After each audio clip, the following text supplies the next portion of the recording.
Hare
की कथा में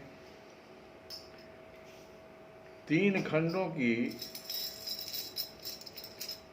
जो 9 खंडों में पूरे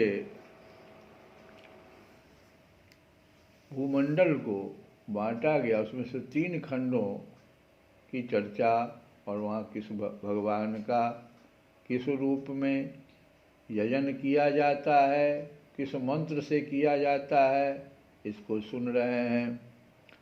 आज सुनेंगे कि केतुमाल वर्ष, ये चौथा खंड है, केतुमाल खंड इसको भी कहते हैं। केतुमाल वर्ष में लक्ष्मी जी का तथा संवत्सर नामक प्रजापति के पुत्र और पुत्रियों का प्रिय करने के लिए भगवान कामदेव रूप से निवास करते हैं। ये केतुमाल में भगवान कामदेव रूप से निवास करते हैं और उन रात्रि की अभिमानी देवता रूप कन्याओं और दिवस अभिमानी देवता रूप पुत्रों की संख्या मनुष्य की 100 वर्ष की आयु के दिन और रात के बराबर। अब इसको गुना भाग करिएगा अगर, तो 36 हजार वर्ष हो जाता है। और वे ही उस वर्ष के अधिपति भी हैं। वे कन्याएं परम पुरुष श्री नारायण के श्रेष्ठ अस्त्र सुदर्शन चक्र के तेज से डर जाती है, इसीलिए प्रत्येक वर्ष के अंत में उनके गर्भ नष्ट होकर गिर जाते हैं। भगवान अपने सुललित गति विलास से सुशोभित मधुर मधुर मंद मुस्कान से मनोहर लीलापूर्ण चारु चितवन से कुछ उजके हुए सुंदर भ्रूमंडल की छबीली छटा के द्वारा बदनारविंद का राशि राशि सौंदर्य उड़ेल कर सौंदर्य देवी लक्ष्मी को अत्यंत आनंदित करते और स्वयं भी आनंदित होते रहते हैं। श्री लक्ष्मी जी परम समाधि योग के द्वारा भगवान के उस मायामय स्वरूप की रात्रि के समय प्रजापति संवत्सर की कन्याओं सहित और दिन में उनके पतियों के सहित आराधना और जप करती हैं, भगवान की स्तुति करती हैं। ओम नमो भगवते हृषिकेशाय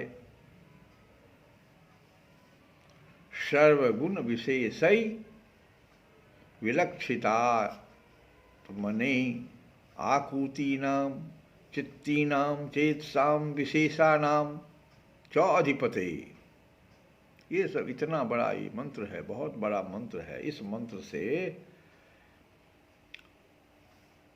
आराधना करती है और जप भी करती है इस मंत्र का, और भगवान की स्तुति करती है। जो इसका अर्थ क्या है, अभी हम लोग इस मंत्र को न सुनकर इसके अर्थ को समझने की कोशिश करें कि जो इंद्रियों के नियंता और संपूर्ण श्रेष्ठ वस्तुओं के आकर हैं, क्रिया शक्ति, ज्ञान शक्ति और संकल्प, अध्यवसाय आदि चित्त के धर्मों तथा उनके विषयों के अधीश्वर हैं।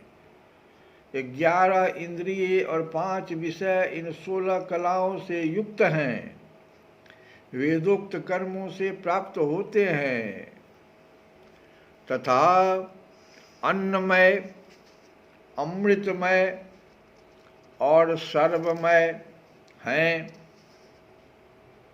उन मानसिक, ऐन्द्रिक एवं शारीरिक बल स्वरूप परम सुंदर भगवान कामदेव की, ये भगवान कामदेव के रूप की चर्चा हुई। ओम जो मंत्र है, इन बीज मंत्रों के सहित सब ओर से नमस्कार है। भगवान, आप इंद्रियों के अधीश्वर हैं, स्त्रियां तरह तरह के कठोर व्रतों से आपकी ही आराधना करके अन्य लौकिक पतियों की इच्छा किया करती है। अभी भी हम लोगों के संसार में भी इस भूखंड में भी देखो, जितनी भी कुमारी कन्या हैं, बहुत तरह का व्रत वगैरह करके कि हमको अच्छा पति मिले, यही कामदेव।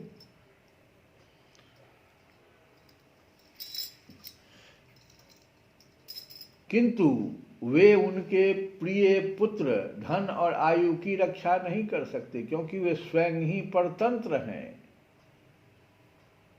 सच्चा पति,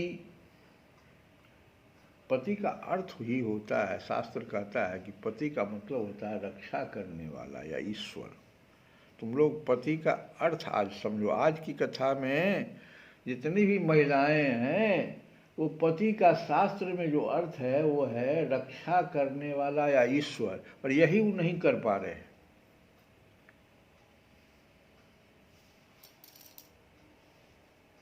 क्योंकि उनके प्रिय पुत्र, धन और आयु की रक्षा नहीं कर सकते। तो सच्चा पति तो वही है जो स्वयं सर्वथा निर्भय हो और दूसरे भयभीत लोगों की सब प्रकार से रक्षा कर सके, तो ही सच्चा पति कहलाता है। ऐसे पति एकमात्र भगवान आप ही हैं। यदि एक से अधिक ईश्वर माने जाए तो उन्हें एक दूसरे से भय होने की संभावना है। भगवान तो एक ही हैं। अतएव आप अपनी प्राप्ति से बढ़कर और किसी लाभ को नहीं मानते। भगवान, जो स्त्री आपके चरण कमलों का पूजन ही चाहती है और किसी वस्तु की इच्छा नहीं करती, उसकी सभी कामनाएं पूर्ण हो जाती है। ये बड़ा सुंदर बात है। जो स्त्री आपके चरण कमलों का पूजन ही चाहती है और किसी वस्तु की इच्छा नहीं करती, उसकी सभी कामनाएं पूर्ण हो जाती। किंतु जो किसी एक कामना को लेकर आपकी उपासना करती है, उसे आप केवल वही वस्तु देते हैं, और जब भोग समाप्त होने पर वह नष्ट हो जाती है तो उसके लिए उसे संतप्त होना पड़ता है। भगवान की पूजा में बड़ा ध्यान देना, निष्काम भाव पूर्वक भगवान की पूजा करना चाहिए। कोई कामना ही नहीं रखना चाहिए। आपके चरण कमल में मेरे भगवान प्रीति हो जाए, बस इतना ही।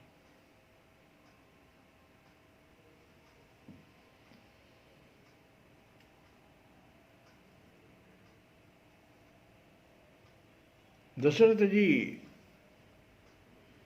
पुत्र कामना तो किए, लेकिन वो जो लगा दिए, संतप्त होकर उसी प्रकार से उनकी मृत्यु हुई। जब वो चले गए भगवान वनवास की, और पहले ही पृष्ठभूमि बन गया उनके जीवन में, जो उनके बाण से एक अंधे के माता पिता को, अंधे माता पिता हैं, अंधे माता पिता के पुत्र को, अंधे माता पिता के पुत्र को प्राण चला गया था, और उन्हीं का श्राप। और देखो ये वरदान भी वैसा ही मांगे हुए, कैसा दोनों का जो है एक साथ संयोग बन गया भगवान के वनवास के समय। दशरथ जी ने कहा भी बुला के कौशल्या को कि देखो, मैं इस प्रकार से साप से ग्रसित भी हूं और मैं टिक नहीं सकता,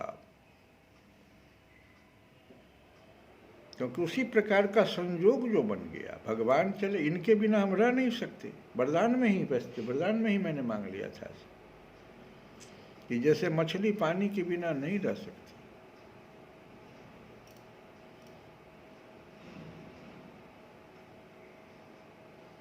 ये चीज है। यही चीज यहाँ पर बड़ा सुंदर ढंग से स्तुति में, इस मंत्र के स्तुति में समझाया जा रहा है। भगवान के सामने कामना लेकर के नहीं जाना चाहिए, निष्काम भाव से उनके चरण कमलों का पूजन। बस हम भगवान आपके पास इसलिए आए हैं। भगवान सबरी माता से पूछ रहे हैं, हम कहे थे कल, 3 माताएं एक साथ खाने वाली और 3 माताएं एक साथ खिलाने वाली। ये क्या है, शास्त्र क्या कह रहा है, जरा इसको समझो। 2 चीज़ जरा हम कर लें, उसके बाद जो है कथा को बढ़ाएंगे। पहली बात तो ये समझे हम लोग कि ये 3 माता जो खिलाने वाली हैं, खाने वाली का तो कुछ चर्चा हम लोगों ने किया भी था, सुरसा, सिंहिका और लंकनी, ये हनुमान जी को खाने के लिए तैयार। खिलाने वाली हनुमान जी को या भगवान को, खिलाने वाली माता का हम चर्चा कर रहे हैं, चाहे भगवान को खिलावे या हनुमान जी को खिलावे। तो सबरी सबसे पहले, दूसरी माता स्वयं प्रभा। ये कहाँ मिली स्वयं प्रभा? जिस समय में खोज में ये लोग जाके, जब भूखे प्यासे सब लोग विकल हो गए थे, ये माता मिली स्वयं प्रभा। और तीसरी माता तो जो माता सीता जी। तो देखो यहां पर है कि भूख जो है बहुत तरह का होता है। शास्त्र का यहाँ कहना है जो भूख जो है कई तरह का है। एक तो शारीरिक भूख है, वो तो भर जाता भी है कभी कभी, लेकिन मन रूपी भूख जो है वो तृप्त तब होता है जब भक्ति माँ से हमारा जो है मिलन होता है, मन शांत हो जाता है। मन इतना विचलित क्यों है? प्रत्येक जीव का गहराई से तुम देखो ना, एक चीज के बाद एक कामना, एक के बाद एक कामना, कई कामना, लेकिन उसका कहीं कोई अंत नहीं है। उसका मन शांत नहीं जीव का हुआ है अभी भी।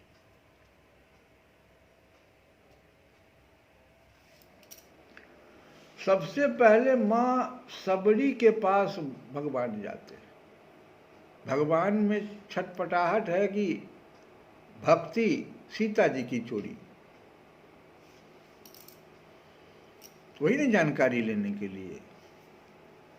तो माँ कही, सबरी माँ कह रही है। माँ जब बोले तो समझो सबरी माँ के बारे में हम कर, जो खिलाने वाली माँ है, भगवान से कह रही है कि हम आपकी क्या सेवा कर सकते हैं, आप इतने भूखे हैं, हम क्या कर सकते हैं। कहा तुम्हारे पास माँ क्या नहीं है। और उन्होंने नवधा भक्ति का वहीं पर भगवान ने बखान किया, कोई एक भक्ति मुझे दे दो, मेरा भूख मिट जाए। पूछी माँ कि आपका भूख कैसे मिटे, इस 9 में से किससे का कोई एक दे दो। देखो उसको, उस पूरे प्रसंग को अगर आप पढ़िए, मौका मिलेगा तो हम कभी बताएंगे।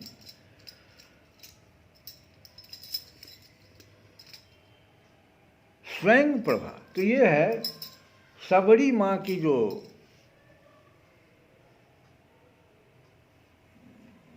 भक्ति जिस प्रकार से वो दे रही थी, वो भावना रस से पूरा डूबा हुआ। देखो बेर भी कितना जो है मीठा। भगवान कह रहे हैं बहुत भूख लगा हुआ है माँ, बेर दो ना। और चख चख करके, अच्छा इसको खा करके देखो, ये सबसे मीठा, और माँ दो। वहाँ सब पढ़िए, लाइन को पढ़िए, और दो, नहीं भर रहा है पेट। भावना रस से सबरी माँ भरी हुई है, पेट भर रहे भगवान को। भावना रस एक भक्ति को भरने का एक तरीका, ये शास्त्र कह रहा है कि आप ऐसे व्यक्ति के पास जाइए जो नौधा भक्ति से संपन्न हो और आपको भावना रस से भर दे। जैसे आप कभी कभी जाते हैं कथा में और वहाँ कितना प्रसन्न हो जाते हैं, भावनाओं का संचार होता है, आप नाचने लगते हैं, रोने लगते हैं, खिलखिलाने लगते हैं, भूल जाते हैं परिवार को। ये है इसका अभिप्राय। दूसरा स्वयं प्रभा, ये जो माँ, ये किस रस से पेट भर दिया सबका। जितने भी वहां पर रीछ बानर सब लोग गए थे, कृपा। वहां देखो कुछ नहीं कहीं प्राप्त हो रहा है। पूछी वो माँ जो क्या चाहते हो, तो हम लोग तो सबसे पहले प्यासे हैं। वहां कृपा रस है, कृपा रस से उन लोगों को पेट भर दिया और रास्ता भी बता दिया। जैसे सबरी माँ रास्ता बता दी भगवान को कि आप वहां चले जाइए, उस पहाड़ पर जाइए, वैसे ही स्वयं प्रभा माँ भी रास्ता बता दी कि तुम वहां चले जाओ, वहां समुद्र के किनारे पहुंच जाओ, वहां फिर तुम्हारा कोई न कोई सहायता करने वाला मिल जाए। पहले यहां से तो निकल जाओ, यहाँ फंस गए तुम लोग भूखे प्यासे। सब वहां कह रहा है कि अब नहीं बचेंगे हम लोग। कथा पढ़िए, अर्थ सहित पढ़िए। और हनुमान जी की दशा तो और अलग है। वो तो माँ सीता के पास जाके कहती है कि अतिशय भूखा। भगवान हनुमान जी का देखो, इतना भूख इतना भूख इतना भूख, वर्णन नहीं किया जा सकता। अतिशय, बहुत भूखे हैं माँ, सिर्फ तुम ही हमारा इसको तृप्त कर सकते हो, कोई दूसरा नहीं। क्योंकि तो साक्षात भक्ति। हनुमान जी को कितना भूख लगा हुआ है उस भक्ति का, सोच लो।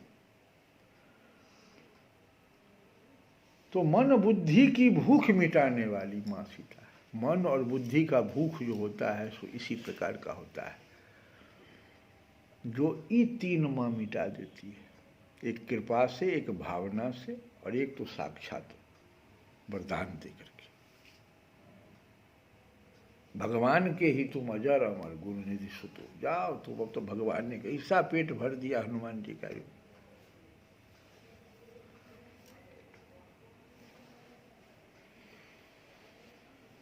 तो और ऐसा पेट भरा कि कवितावली में है कि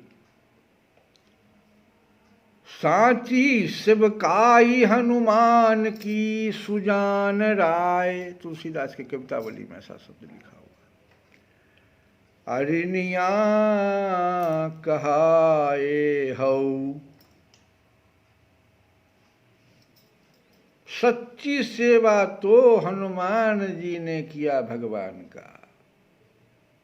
और लोगों का भी नाम है। कहते हैं कि नाम लिए पूत को पुनीत कियो पात की सु, आरती निवारी प्रभु पाही कहे पील की। इसका अर्थ है कि अपने पुत्र का नाम लेने से ही पातकियों के सरदार अजामिल को, पुत्र का नाम क्या था अजामिल के पुत्र का? नारायण। मरने के समय वो तो बेटा को पुकार रहा था, छोटा बेटा था। मरने का समय आ गया, नारायण नारायण करने लगा। कह रहे हैं यहाँ पर, सुनो तुलसी बाबा कहते हैं कि नाम लिए पूत को अपुनीत कियो पात की सु। सु मतलब सरदार। पात किए नहीं था वो, महाभारी पात की था, सरदार था, इतना बड़ा पात की था। अजामिल को पवित्र कर, आरती निवारी प्रभु पाही। प्रभु पाही के कहा? विभीषण, राक्षस राज विभीषण सिर्फ इतने ने कहा कि हे भगवान रक्षा करो रक्षा करो रक्षा करो, हम आपके चरण कमल में आ गए। कृपा कर दिया भगवान इन सबों पर। कृपा देखो, ये स्वयं प्रभा जो हम कह रहे कृपा से कभी कभी इनों का कोई, तुलसी बाबा कहते हैं कुछ नहीं इन लोगों ने किया था, ऐसा कोई कर्म ऐसा नहीं किया था कि भगवान की कृपा प्राप्त कर ले। लेकिन भगवान का देखो, भगवान की कृपा हो गई इन पर। आरती निवारी प्रभु पाही कहे पील की।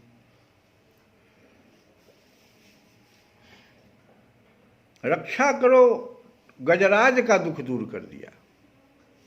ये रक्षा करो कह करके गजराज कहा था कि रक्षा करो, जिस समय में उसका पकड़ लिया था, तो दुख दूर कर दिया। और आगे देखो, आगे परे पाहन कृपा किरात कोलनी कपीस।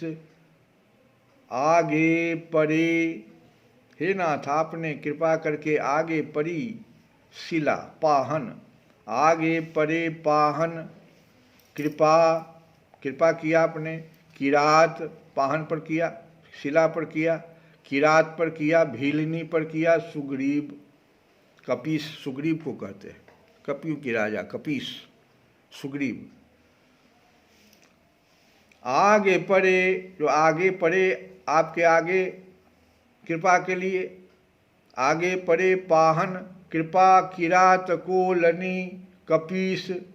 भगवान जा रहे हैं और आगे आगे आगे ही लोग आ गए। कहीं कोई वो लोग भगवान को कहीं पुकार नहीं रहे थे। किरात, भीलनी, सुग्रीव, सुग्रीव तो जानता भी नहीं था भगवान को, वो तो भाई से डर करके वो छुपा हुआ था। भगवान जा रहे हैं भक्ति की सीता जी की खोज पर। यही कहा, आगे परे पाहन कृपा किरात कोलनी कपीस। निश्चर अपनाए नाय माथ जू। निश्चर राक्षस राज विभीषण को आपने अपना लिया केवल सिर नवाने से। तो वहां दुख दूर कर दिया कृपा करके, यहां अपना लिया इन सबों को। असाची सेवकाई हनुमान की सुजान राय। असच्ची सेवा तो आपकी हनुमान जी ने की। तो आपने क्या किया उन लोगों पर? तो क्या किया उन लोगों को? किसी को दुख दूर कर दिया, किसी को अपना लिया, लेकिन यहाँ क्या कर दिया आपने? सो देखिए, अति कर दिया आपने। सांची सेवकाई हनुमान की सुजान राय। अरिनिया कहाए हऊ। अरे रिनिया कहाए हऊ। बिकानता के हाथ जू। हनुमान जी तो आपने उनके ऋणी कहलाए। कहे कि हनुमान तुम्हारा तो मैं ऋणी हो गया, और उनके हाथ बिक गए। ऋणिया कहे हऊ। अब बिकानेता के हाथ जो बिका क्या गए। जहाँ भी हनुमान जी कहते हैं भगवान को दर्शन देने के लिए, भगवान दर्शन दे देते हैं। हनुमान जी के हाथ में आ गए भगवान। ऋणी हो गए सो ऋणी हो गए, और उनके हाथ बिक गए। अर्थात आप अपनी कृपालुता से ही अपने सेवकों को क्या करते हैं? बढ़ाते हैं। ये भगवान का देखो। तो समझो इस चीज को जो हम वहां पर कथा में भी कह रहे थे। भगवान के बाल स्वरूप का अभी अयोध्या में ये जो विग्रह बनने वाला है, जो जा रहा है अभी शिलाखंड, शालिग्राम का शिलाखंड, तो उससे बाल रूप का विग्रह बनेगा। काहे? तुलसी बाबा ने संकेत दिया उसका इसी कवितावली में। कहते हैं कि एक सखी दूसरी सखी से कहती है, भगवान के बाल रूप को देख करके दशरथ जी भगवान को गोद में लेकर के बाहर निकले, तो एक सखी दूसरी सखी से कहती है कि अवधेश के द्वारे सकारे गई, सुत गोद के भूपति लैनिक से। अवलोकी हो सोच विमोचन को ठगी सी रही, जो न ठगे धिक से। कहती एक सखी दूसरी सखी से, मैं तो उस सकल शोकहारी बालक को, भगवान के पीछे, उस बालक के पीछे क्या सखी लगा रही है? सकल शोकहारी, खाली उनका दर्शन हो जाए तो सभी शोक मिट जाएंगे। सकल शोकहारी बालक को देखकर अवलोकि हाँ सोच विमोचन को। सोच विमोचन नाम सभी शोक का हरण करने वाले। देखकर ठगी सी रह गई, और उसे देखकर जो मोहित हो, मोहित न हो, उसे धिक्कार है। एक सखी दूसरे सखी से कहती, बालक को देखकर ठगी सी रह गई, जो न ठगे धिक सो। धिक्कार है ऐसे बालक को देख करके, अगर वो आदमी मोहित नहीं हुआ, धिक्कार है। आगे सुनो, ऐसे नहीं वहाँ पर बाल बाल रूप में भगवान का लग रहा है। क्यों? तुलसी बाबा संकेत किए हुए हैं अपनी कविता वाले। तुलसी बाबा कहते हैं, मन मोह न बसो अस बालक जो, तुलसी जग में फल कौन जिए। यदि मन में ऐसा बालक न बसा तो संसार में जीवित रहने से क्या फायदा? इसके दर्शन मात्र से सकल शोकहारी। कितना सुंदरता है, उनकी सुंदरता तो अपूर्व है। तो तुलसी बाबा देख के कहते हैं कि मन मोह न बस्यो अस बालक जो, तुलसी जग में फल कौन जिए। क्या फायदा जीवित रहने से संसार में? तुलसी अस बालक सो नहीं नेहु, कहा जप जोग समाधि किए। नरवे, अगर ऐसा नहीं किया तो ऐसा मनुष्य क्या है? नरवे खर, गधा, जिसको नहीं हुआ उसको गधा तक कहते हैं। नरवे खर सूकर, स्वान समान। तीन को कह दिया ऐसे नर को, जो भगवान के बालक रूप को देखकर मोहित नहीं हुआ। वो क्या क्या है समझो। नरवे खर सूकर स्वान समान। सूकर किसको कहते हैं? सुगर को, हाँ। और स्वान कुत्ता को, खर गधा को। नरवे खर सूकर स्वान समान, कहो जग में फल कौन जिए। क्या फायदा संसार में जीवित रहने से ऐसे नर को? गधा कुत्ता के समान और सुगर के समान जीवित है। आगे तुलसी वा कहते हैं कि तुलसी ते ही अवसर, लावनिता 10 4 9 3 21 सवै। यहां तक तुलसी बाबा कह दिए, शारदा मां को चैलेंज कर दिए, सरस्वती मां को चैलेंज कर दिए। क्या कहते थे सुनो। तुलसी ते ही अवसर, लावनिता 10 4 9 3 21 सवै।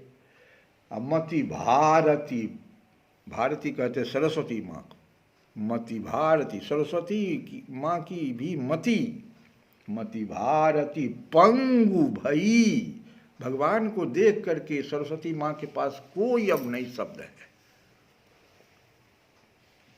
किस प्रकार से इनका वर्णन करें? तुलसी बाबा का मति भारती पंगु भई, जो निहारी विचारी फिरी उपमा न पवै। कोई उपमा नहीं मिला कि कैसी सुंदरता हम वर्णन करें।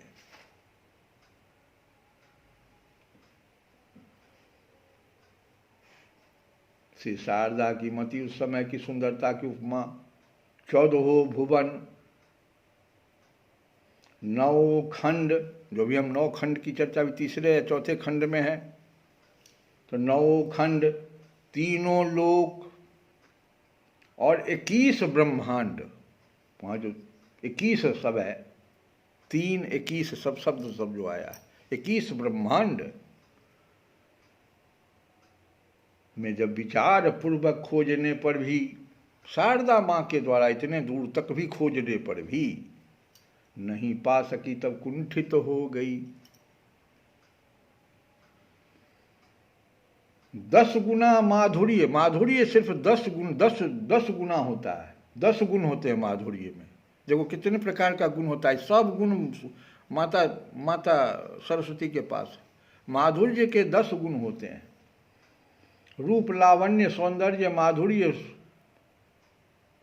सकुमार्य, यौवन, सुगंध, सुवेश, स्वच्छता, उज्ज्वलता, ये सब जो है माधुर्य गुण। 4 गुण प्रताप के होते हैं, ऐश्वर्य, वीर्य, तेज, बल। 9 गुण ऐश्वर्य के होते हैं, भाग्य, अदभ्रता, नियात्मता, वशीकरण, वाग्मित्व, सर्वज्ञता, संघनन, स्थिरता, वदान्यता। 3 गुण प्रकृति के होते हैं, सौम्यता, रमन और व्यापकता। और 21 गुण यश के होते हैं। उसमें से कुछ गुण हम 21 में से, जैसे सुशीलता, वात्सल्य, सुलभता, गंभीरता, क्षमा, दया, करुणा, आर्द्रता, उदारता, कृतज्ञता, ज्ञान, नीति, लोकप्रियता, कुलीनता, अनुराग, ये सब जो है, ये सब जो है यश के गुण हैं। किसी को हम यश कहते तो यश कहने से नहीं होगा, 21 गुण हैं ऐसे उस यश को बखान करने के। प्रताप को, किसी के प्रताप को बखान करना तो 4 गुण से हम बखान कर सकते हैं, किसी के माधुर्य को बखान करना तो 10 गुण से हम कर सकते हैं। इतनी माता सरस्वती के पास सभी ये शब्द हैं इनके, लेकिन वहाँ पर जाकर के भगवान के पास कुंठित हो गई। कोई शब्द, इतने गुणों में से किसी भी गुण से भगवान के सौंदर्यता को नहीं बखान पाई, तो सिवा कहे कुंठित हो गई। इसीलिए भगवान के बालक रूप को वहाँ रखा जा रहा है।